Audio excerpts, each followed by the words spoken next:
we realize and start to face the horrible truth that everything we've been told is a lie.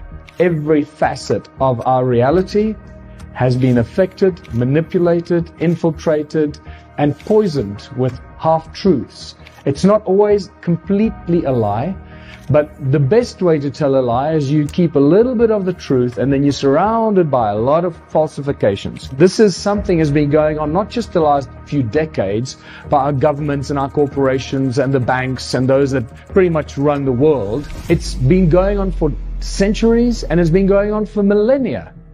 The lies and the deceptions have been going on for thousands and thousands of years, not just the last few decades, because now suddenly we've woken up and we realize we're being lied to, so we think, oh, it must have just happened recently. No, it's been going on for bloody ever. That's the problem. The bigger the lie, the more inclined we are to believe it. And I want to show you an example that basically shows me that if they could lie about this, they can lie about everything. If they could pull this one off, they can pull off anything. And this is to do with the Bible. This is Miho Ledwith, my good friend that lives up in Rainier, Washington.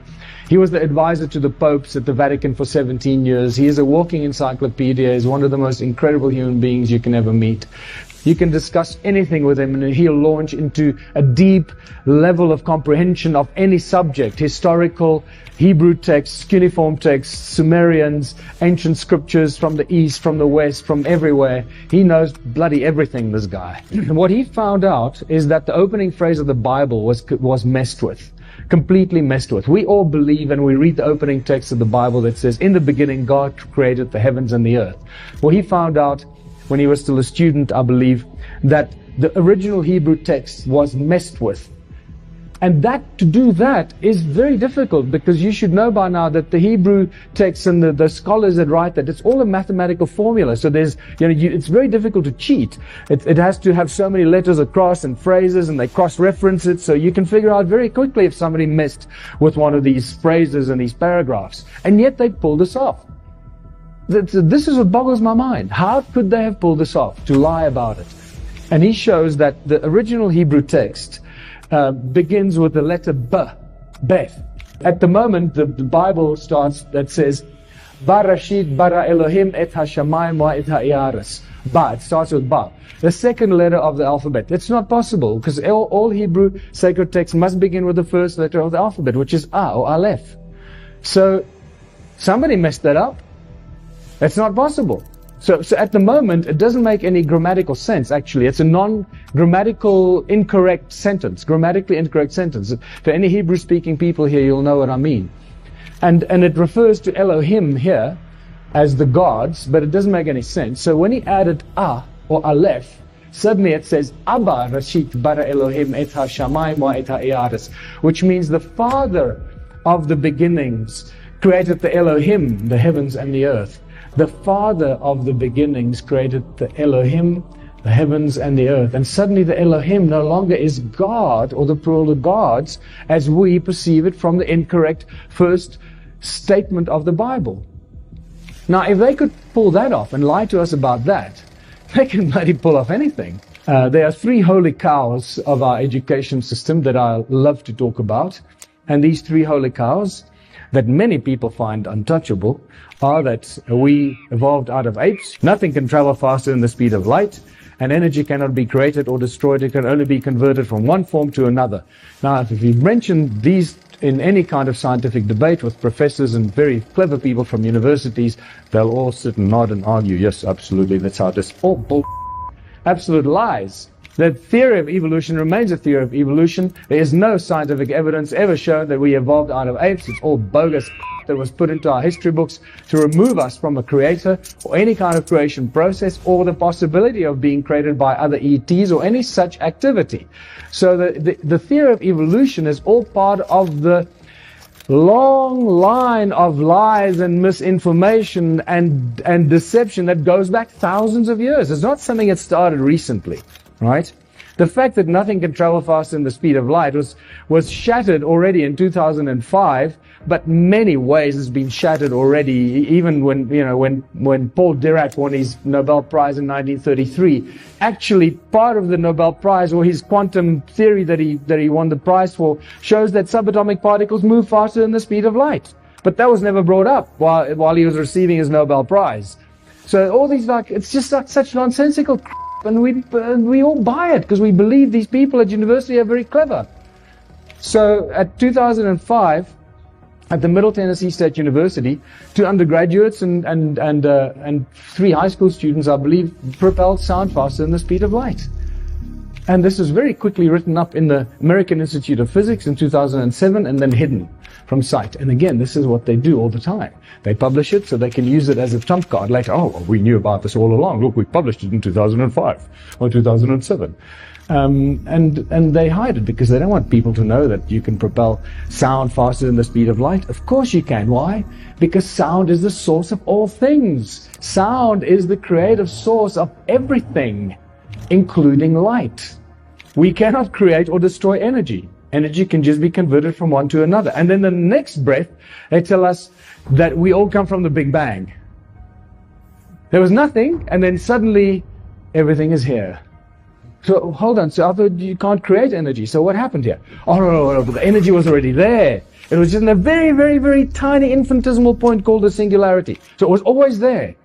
That's how they get away with the that you can't create or destroy energy. I believe that this is all part of the agenda to keep us dumbed down and manipulated. If you look at the photographs from NASA, if you can believe them, of these spectacular pictures of nebulae and these nebulae, the Horse Nebulae and the Eagle Nebulae and all this nebulae and the Eye Nebulae and all this, and they tell us that there are trillions of stars being born every second. Okay, wow. But I thought we can't create energy. So surely it takes energy for stars to be born. Where's that energy coming from? Where's it get? Oh, from the vacuum. Oh, but space is a vacuum, so in a vacuum nothing can exist. So that busts EMC square, right? So energy is equal mass times speed of light square. Energy, mass, in a vacuum there's no mass. So if the mass of vacuum is 0, it means 0 times the speed of light is 0. That means there's 0 energy in space. So how can anything be created? What's going on here? They're just lying to us every step of the way. We're being fooled and lied to. Another great secret that they've been keeping from us is that water seems to be everywhere in the universe. So again, NASA hides these things because was it 2009, I think, when they published this, that they found sprawling clouds of cold water vapor around a burgeoning solar system nearby called Hydra. Yeah. The water vapor could eventually deliver oceans to the dry planets that are forming in that solar system. So they're just telling us that there's actually water out there, but they've actually been telling us that there's water all around our whole solar system, isn't it? Our entire solar system is surrounded by water in the form of ice. Firstly, we have the Kuiper Belt, and then that is within another big cloud of water or ice called the Oort cloud. So you get the Kuiper Belt, and then the Kuiper Belt and the entire solar system sits in the Oort cloud that surrounds the entire solar system. So they tell us that this solar system called Hydra is surrounded by water, and then actually our entire solar system is surrounded by water, and it looks probably something like this. The entire thing is possibly made up of water. And suddenly, I have a very different take on the opening statement of the Bible. The Spirit of God moved over the waters. In the beginning, God created the heaven and the earth. And the earth was without form and void, and darkness was upon the face of the deep. And the Spirit of God moved upon the face of the waters. And God said, "Let there be light." And there was light. I could never understand that. What does that mean? How come there's water? Nothing has been created. He hasn't even said, "Let there be light," and yet there's already water. So suddenly Scripture takes on a very different kind of meaning to me. And is it possible that all of space or that water is the stuff that holds the universe together? If the Spirit of God moved across the waters. So what is it that we look at when you look up at the night sky?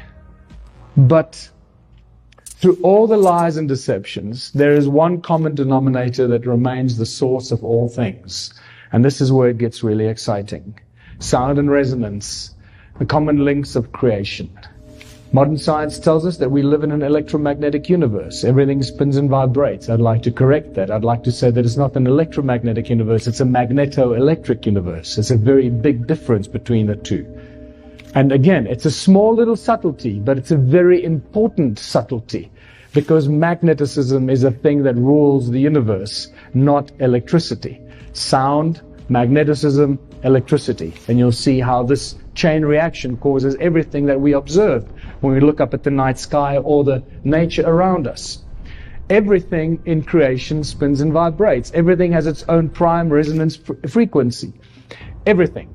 And this is why once we can identify a prime resonance frequency of a bacterium or an atom or whatever it is, or a soccer field, we can then manipulate that object with its prime resonance frequency. In Christianity, it's the word. In Hinduism, it's Om. The Egyptians believed the universe was sung into creation, and the original people of Australia, not the aboriginal, I forgot to take the ab out. They're not abnormal. The original people of Australia. It's a twist on words there, remember? Keep that in mind. So it's the original people of Australia believe that the world was created with 3 sacred songs. And then we have the phenomenal similarities between the 6 days of creation in Christianity and the word that created everything, the 6 aspects of Om, and the 6 aspects of the all-seeing eye of Horus, and you start seeing the connections between all these ancient cultures and the creation stories. And then the creation stories get even more interesting when you read the Hindu creation story. It says, everything was so peaceful and silent that Vishnu slept undisturbed by dreams or motion. From the depths, a humming sound began to tremble.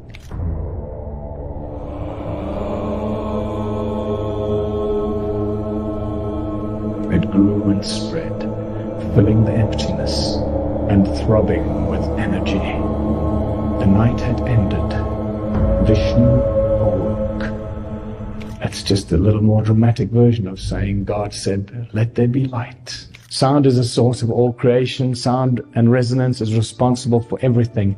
It is the breath of the Creator, the prime resonance frequency, and the source code for everything in creation, including our DNA. This is from Dan Winter's brilliant documentaries and work on the DNA and sound and resonance. I would recommend you check out Dan Winter's work on that as well. How cymatics and sound helps to form and shape our DNA and the structure of our DNA based on the cymatics. And that word cymatics, it comes from Hans Jenny in the 50s and 60s, the brilliant work that he did and showed us how sound and resonance is responsible for everything in creation. By now you should know that sound manifests physical form, and this is the most basic example. Every frequency has its own specific shape, a prime resonance frequency. Are you only looking at a 2-dimensional representation of a 3-dimensional effect?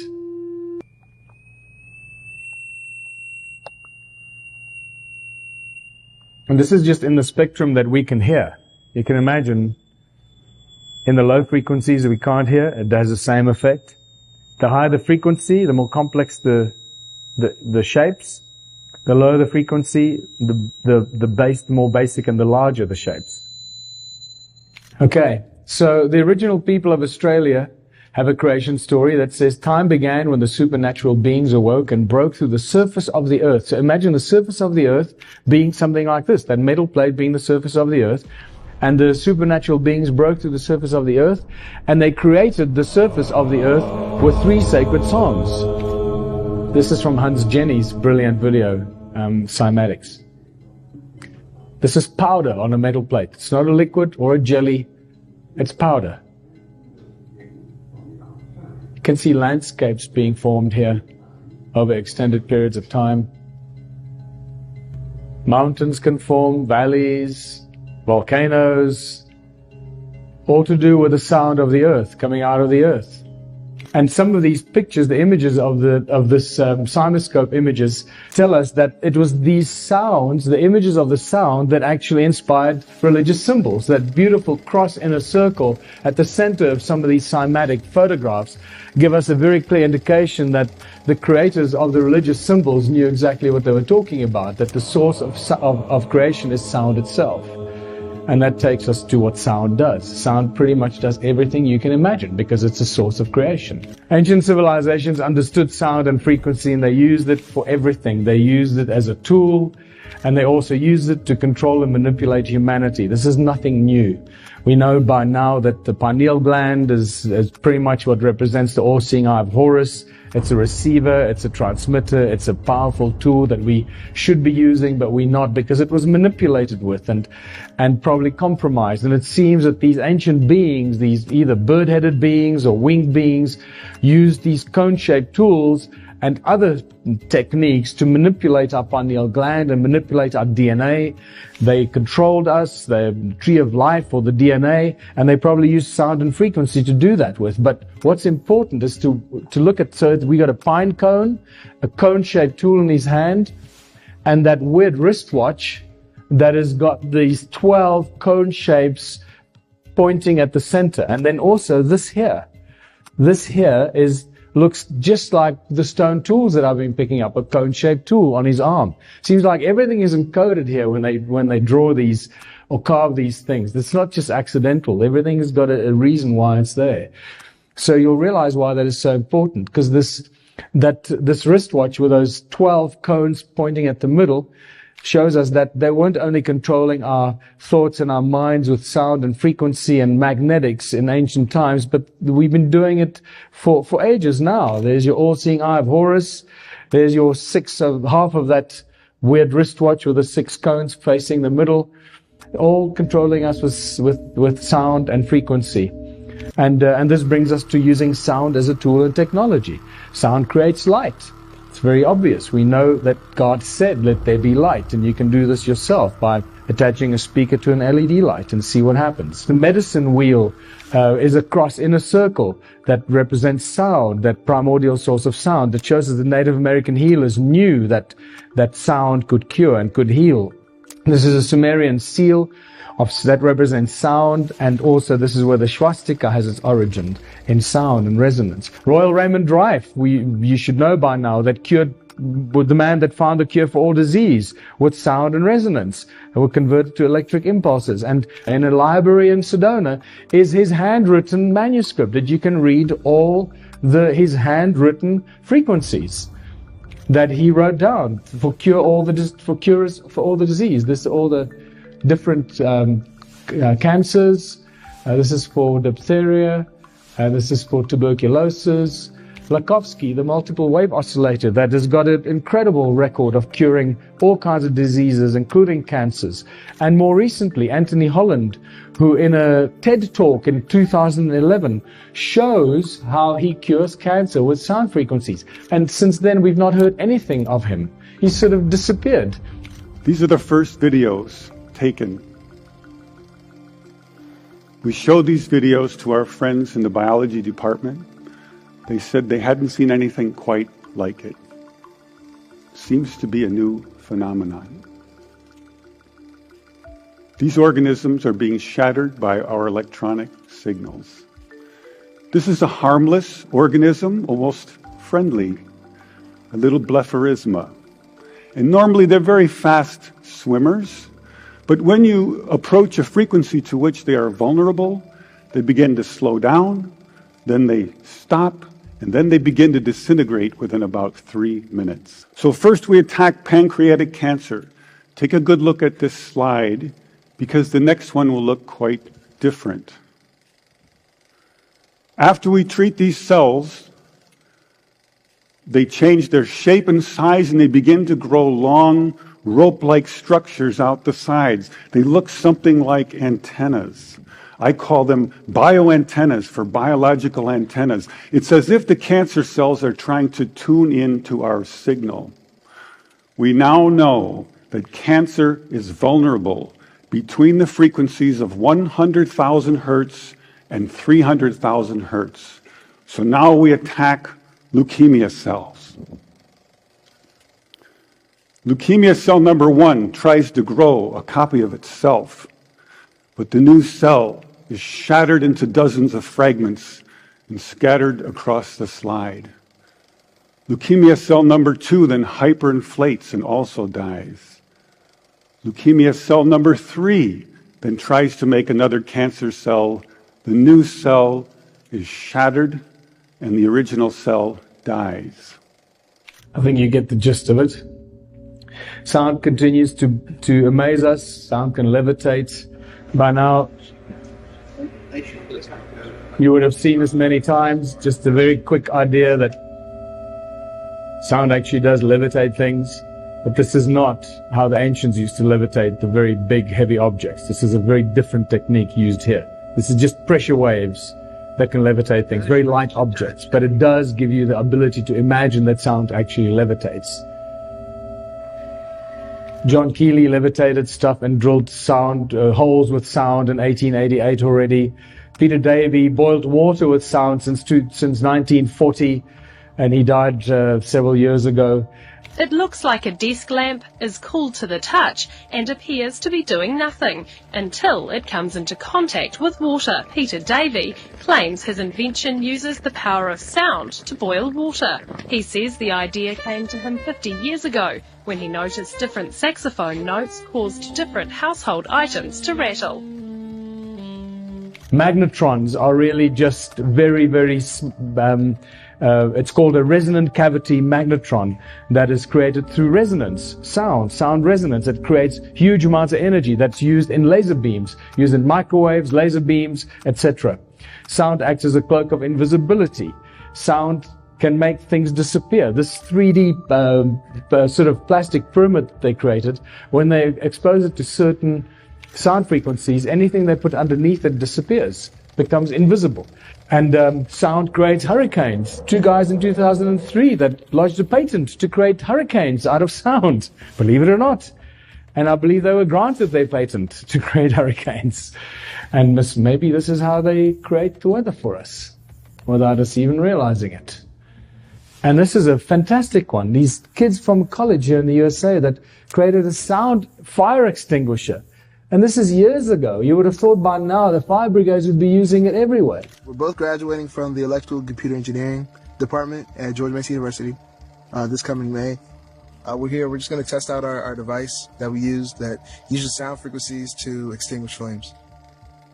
I see this device being applied to a lot of things. First off, I think in the kitchen, it could be on top of a stovetop.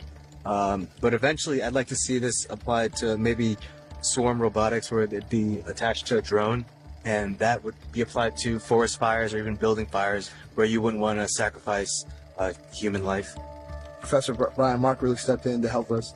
This gave us a lot of support. I think as a whole, engineering is really just finding solutions finding simple solutions to complicated problems. Sound creates volcanoes. Imagine, the earth is ringing like a bell all the time. So these frequencies keep coming out of the earth all the time. What do you think creates the volcanoes?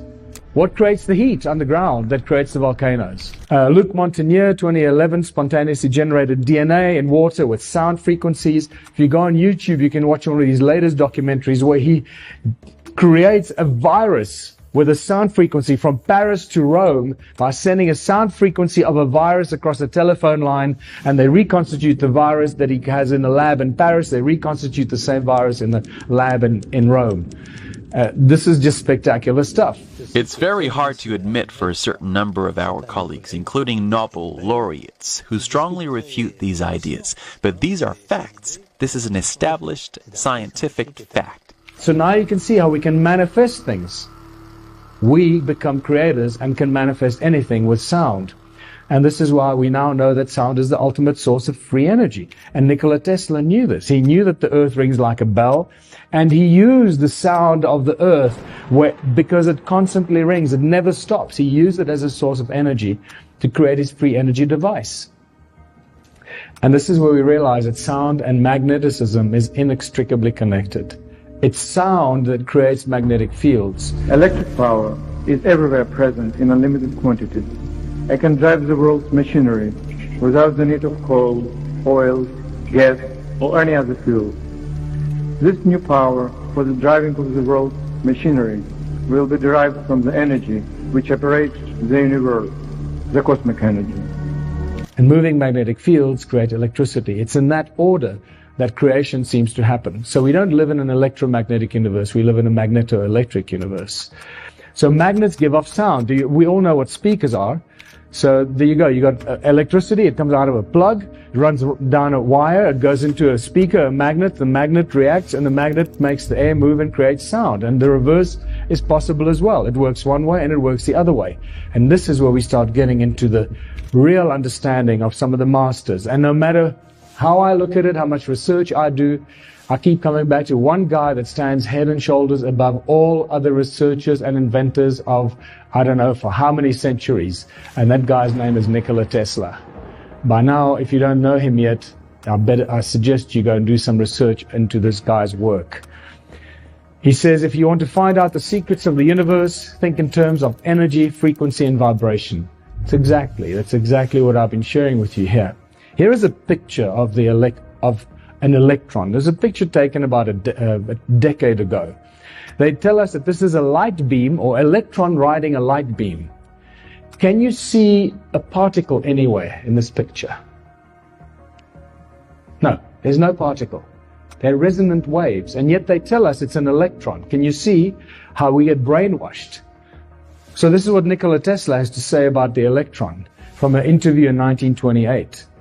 On the whole subject of matter, in fact, Dr. Tesla holds the view that are startlingly original.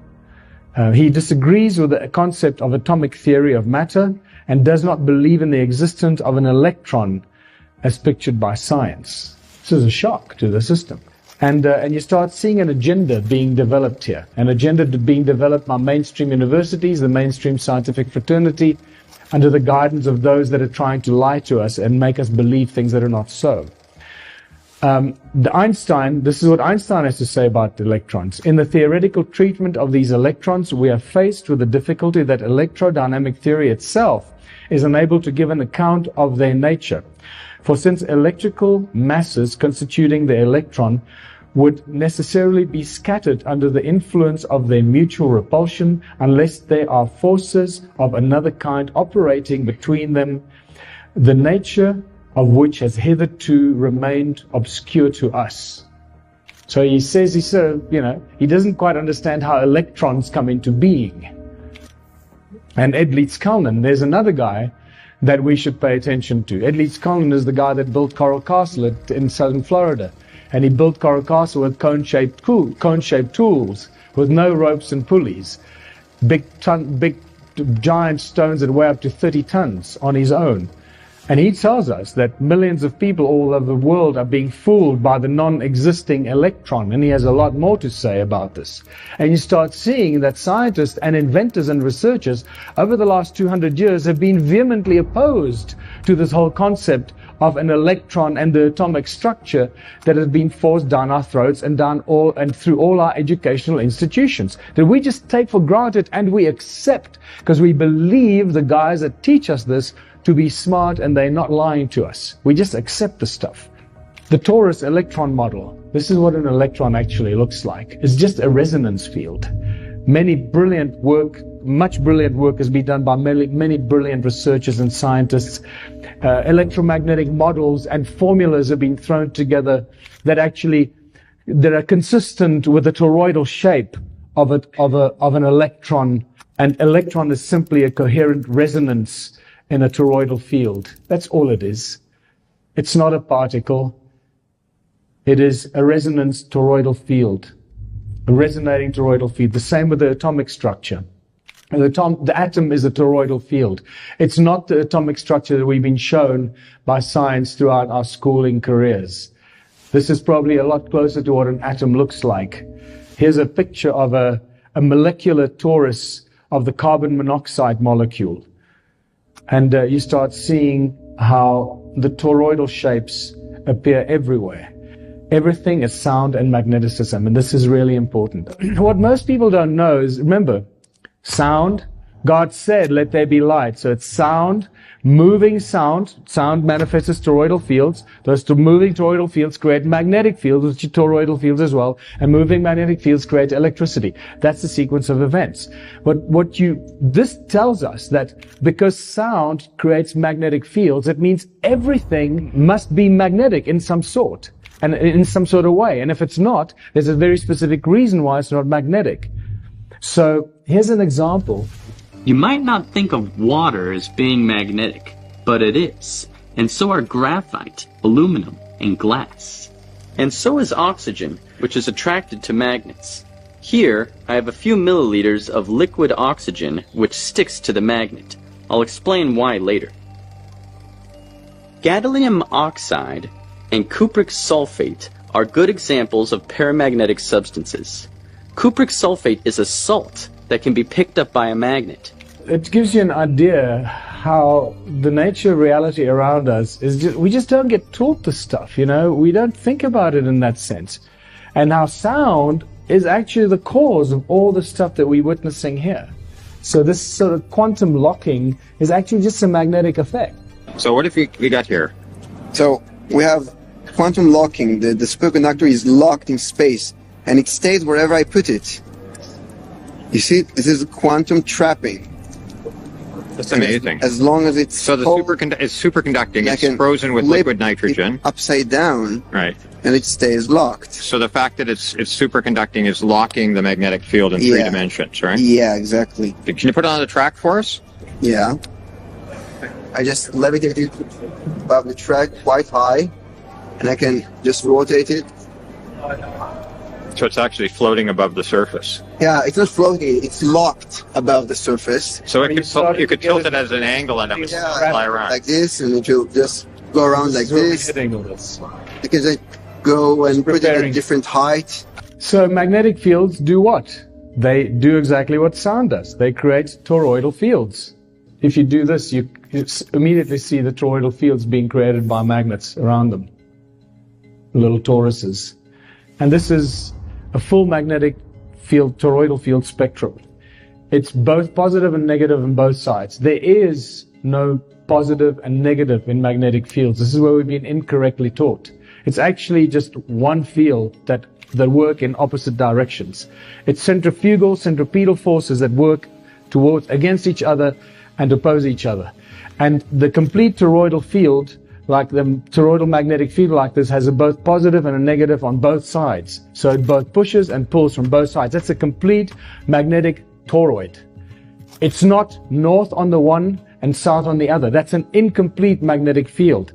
This is very important information, people, and this connects us to some of the biggest lies we've been told about our reality and the world that we live in. It's the sound of the earth that creates a magnetic field, and not the molten iron core. There is no molten iron core in the center of the world. That's another theory that's been proposed, and most people believe it these days. It's a nonsensical idea.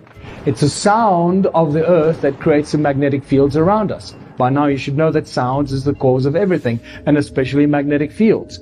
The problem with our world is that the Earth magnetic model is a half a magnetic model. It's north at the top and south at the bottom. That's not a complete magnetic field.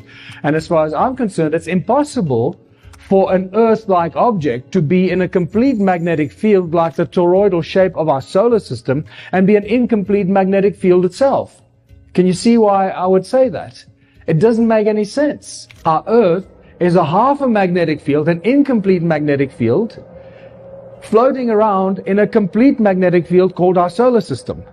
It would correct itself and over billions of years become a balanced toroidal magnetic field. How that would affect the shape of the Earth, I don't know. I'm going to let you figure that out. But this is what a complete and balanced toroidal magnetic field looks like. And what it does, it has an accretion disk in the middle. There you can see that yellow accretion disk. That's the center of the magnetic field. Whichever way you turn it, it's the same. As above, so below. we start to understand some of these basic fundamentals of creation, all coming from the breath of God, the breath of the Creator, the words that we utter. Everything that we say and create has the same effect, creating these complete, perfect magnetic fields. This is what the toroidal fields look like, or that are created by the sounds we make when we speak. And phenomenal research and work has been done to show us what the different toroidal shapes and fields look like of different letters and different sounds, especially vowels. And then as we speak, these toroidal fields that we manufacture and we create with our mouths, infinite forms, infinite shapes, infinite creativity that we manifest, actually become scalar waves and scalar technology that go into all of creation and permeate all of creation instantly.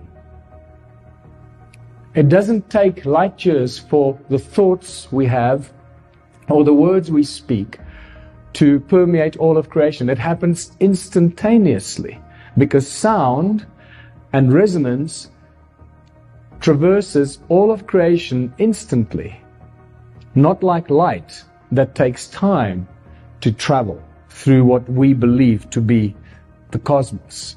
And here the toroidal shapes of color, incredible work shows us that how the different kind of structures and toroids that color actually creates, and how it manifests in different and the various sacred geometrical patterns that we've become familiar with. Now you start to understand that every time you look at something that's carved out in a rock, or a symbol, or the caduceus, everything carries its frequency, and actually when you're looking at it, you're picking up the image, and the sound is entering your subconscious through the fact that you're observing it and looking at it. So it has an effect on you. So when people say, oh, it's just a stupid symbol, no, it has a severe effect on you and your subconscious, but you're just not aware that it's affecting you because you're picking up the sound frequencies of that image. So if somebody shows you a finger, you're picking up the sign of that finger and the frequency of that image. That's an assault on you. It's not just a benign little gesture. It's a serious assault on you. So keep in mind, not only your thoughts are powerful tools, but the images and the words you write are powerful tools. The words that we write. This is why the original letters of the Hebrew alphabet, the 22 letters, are very specific shapes and size and forms. Each letter is actually a two-dimensional representation of the three-dimensional sound of that letter. That's been reduced to 2D. Now you get a better understanding of how that is possible. So the tools that have been given to us of thought, of language, of vocabulary, of letters, of the alphabet are powerful tools. And this is why wizards and witches could cast spells with their spelling, right? Cast spells. And we do spelling at school. So we're actually learning to cast spells without realizing what we're doing. And this stuff is just so brilliant. When you start breaking this knowledge and this information down, you get into the deeper understanding of the power that we have, the incredible, powerful beings that we are, because we are one with God. We are one with the Creator. We come from the same creative source. And we are all imbued with all that knowledge and information runs in our DNA.